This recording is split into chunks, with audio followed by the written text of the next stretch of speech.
Hey guys, my name is Zach Kerber. I have built a software company over $10 million, and today I am going to be sharing my number one biggest factor to my productivity.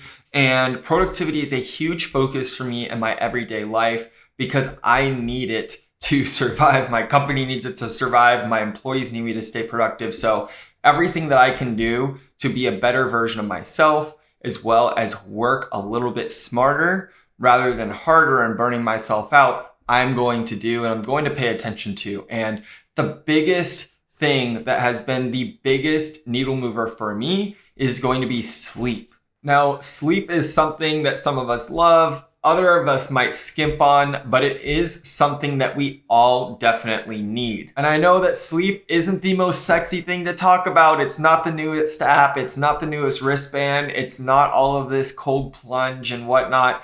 But neither is running out of steam at 3 p.m. and not being able to work at your most optimal levels. So let's dive right into it. But first, if you guys enjoy these videos at all, I put in a lot of research to these, take time writing the scripts, filming it, editing it, and getting it out to you. So if you find any value in any of this video, please consider hitting the like button and subscribe button. It would mean a lot to me. So let's dive in. Now, we all live in a push the limits culture. How late can you work? How hard can you work? How long can you work? And how much can you get done? And sleep often gets the short end of the stick because of this. It seems like anything is better than sleep sometimes when you have a deadline approaching, when you want to finish watching a TV show, when you feel like you need to relax and watch a movie, or you're just simply burning the midnight oil, studying, reviewing numbers, or cranking through emails.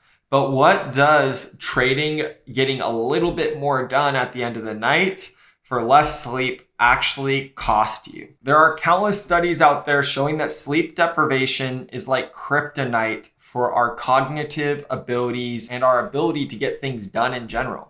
A lack of sleep will weaken your memory, mess up your decision making, and decrease your overall brain performance. And according to the Sleep Research Society, stealing just 2 hours out of a 7-hour sleep will 9 times out of 10 increase your sleepiness, reduce your vigilance, and lead you to perform worse on all kinds of different tests that challenge your mental cognitive ability. And it's not all just about the amount of sleep you get. The quality of sleep is just as important. A study published in Sleep Health Journal, a lack of sleep quality actually led to people being more unhappy in their job, making worse decisions, and even in some cases leading to unsafe work environments. Now, I don't know about you guys, but I don't want to be that person that is known at work for making mistakes and looking like they're always tired and not being responsive and not being on my A game. I am here to be an A player in anything that I do,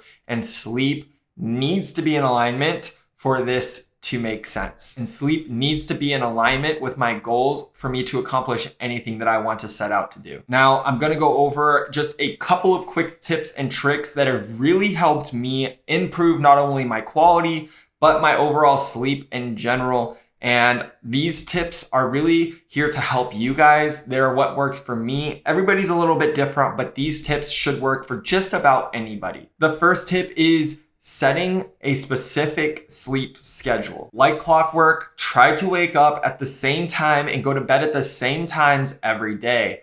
There's something called the circadian rhythm that your body gets in motion with.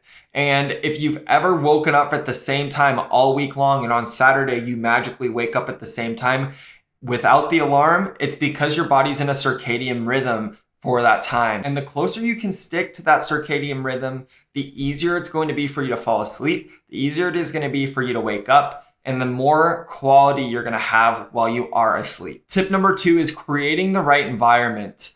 This one was huge for me when I went out and actually purchased a ton of blackout shades and blackout curtains for my bedroom to block out any potential light coming in. It literally looks pitch black where you can't see anything during the daytime in there. And on top of that, creating an environment that has the right temperature for when you sleep. But overall, your room should be dark, cool, and quiet And just creating a better environment around that alone will help your sleep quality. You'll wake up feeling more well rested and you'll be disturbed a lot less throughout the night. I personally didn't notice how much the light really affected my sleep until I started measuring it with something called the Aura Ring. I would wear it and I wore it for a month before I implemented the blackouts. And once I implemented the blackouts, my sleep quality did jump. And you could test this for yourself.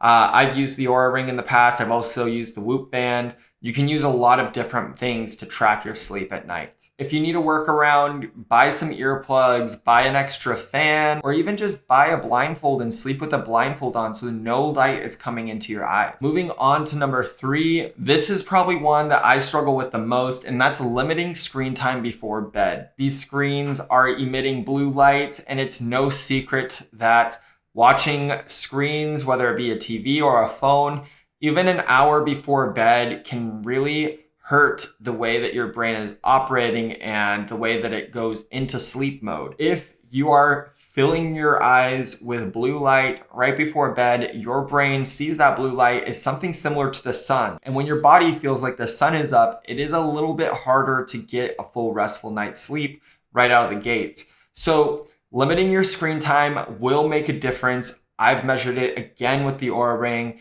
And this is so hard to do because an hour before bed, you're typically still moving around, doing stuff around the house. Maybe you're texting friends, and it's really hard to unplug a full hour before you're going to go to sleep. But if you unplug and you stop looking at your phone, you're going to notice your mind's a lot more quieter, on top of the blue light not affecting your senses in terms of making your brain think that it might be daylight. Number 4 is good exercise. After my typical work day, I go get a little bit of cardio in, and I'm not talking about going on runs.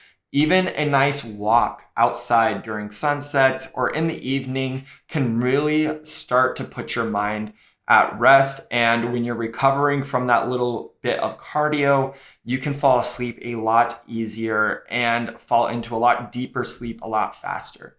And number 5, which is another big one that made a huge difference in my life, was watching what I ate and when I ate throughout the day. Now, it's really important that you don't eat right before getting in bed. I try to eat as early as I can possibly eat my dinner. So sometimes I'm eating dinner around 5 p.m. right when I get off work, so I can digest all of that and not be super full when I go to sleep. And I'm also not hungry. So if you find that you're getting hungry again before bed, maybe push it back a little bit later. But the key here is to allow your body to really digest that food before you get in bed, because whenever you eat and you start to digest, your body temperature rises and your body cannot focus on just recovery like you would want to have when you're sleeping. So earlier meals, the better. And another thing for myself is I often drink coffee around 2 p.m. I cannot let myself drink coffee after 2 p.m. and I don't take pre-workout when I do my evening cardio. I try to limit any stimulants to 2 p.m. Anything after that needs to be something natural, water, whatever it is. It just cannot have any stimulants in it, because although caffeine might only feel like it lasts for a couple hours, there's what's called a half-life to caffeine, where it'll often last 4, 5, 6, 7, 8 hours sometimes, even if you're not really feeling it in the moment. So remember that sleep is not just sleep. It is your golden ticket to higher productivity. And if you treat it like that, you're going to see your return on an investment. And the best part about this investment is that better sleep actually costs you nothing. So before you say goodnight to us, don't forget to hit the like button, hit the subscribe button. I really hope that this increases your productivity, helps you grow your business as a result, and helps you make more money and hit your goals, all as a result of this video. If you enjoyed it, please consider liking and subscribing. Let me know in the comments down below what has made the biggest difference in your life from a productivity standpoint, and I will see you guys on the next video. Thanks.